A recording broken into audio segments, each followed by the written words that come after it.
Hi everyone, and welcome to the Connection Cafe. I'm Cait and today I'm going to be talking about the 5 stages of grief, because everybody knows the 5 stages of grief. They're denial, anger, bargaining, depression, and acceptance. So why I'm talking about this today is because people use that as a prescription, like you're in denial, this can't be happening to me, I'm just, it's not happening. And then you get to anger. So why is this happening? What's happening to me? Like, why me? Who's to blame? Like, I've got to blame somebody for this. And then bargaining is like, if I go back to church, will you keep them alive? Will you, cure them? Will you bring them back? Wishful thinking. And depression. I'm so sad that I can't do anything. You get really deep into depression. And then acceptance. You accept their death. You accept their dying.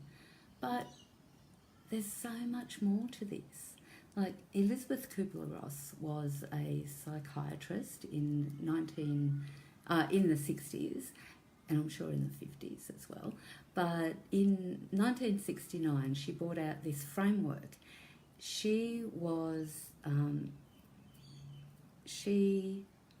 noticed, like, she was observing the terminally ill patients that she had, and she realised that they were going through these different stages, and it fit those stages for her.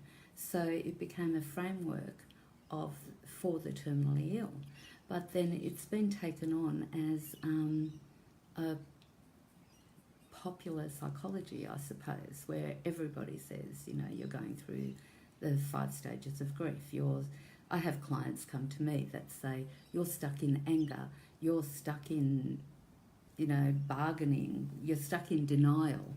Just go see someone, you're just stuck, you need help. So grief is complicated. It's so much more than these 5 stages. This is one framework, and in the beginning it was used in a different way. So it's actually like Elizabeth Kubler-Ross wrote on death and dying, and then David Kessler and Elizabeth Kubler-Ross wrote on grief and grieving, which goes into it more, which I have, which will be backwards. Yeah, it is backwards. So, but that explains more. It helps you understand more around what grief is. And grief has really, grief is so complex. There are so many things you'll be going through. You'll be going through happiness, sadness, just every kind of feeling, emotion that you can ever imagine. And sometimes they happen and they collide at the same time, and that's difficult to deal with as well. So these 5 stages of grief actually help you understand. You can use it as like a flowing thing that you can say, yeah, this is denial, this is anger, and it's only part of grief. So I'm going to be putting in, I think I'll just make some short videos on all the other types of grief theories that we have, because there was actually a couple before Elizabeth Kubler-Ross's that were done by Bowlby, and I can't remember who else, it doesn't really matter. But there was no real grief framework until Elizabeth Kubler-Ross published her on death and dying. So you need to work through your grief and understand, like recognizing what you're feeling. So, you know, sometimes it's difficult to sit in your grief, and sometimes it's really, it's really uncomfortable to sit. Oh, hi, Jody. It's good to see you here. So sometimes it's really uncomfortable to sit in your grief and notice what your body's doing, for one thing. Notice where your brain is going as well. So grief is really difficult, and it's really difficult for people to sit with as well. So,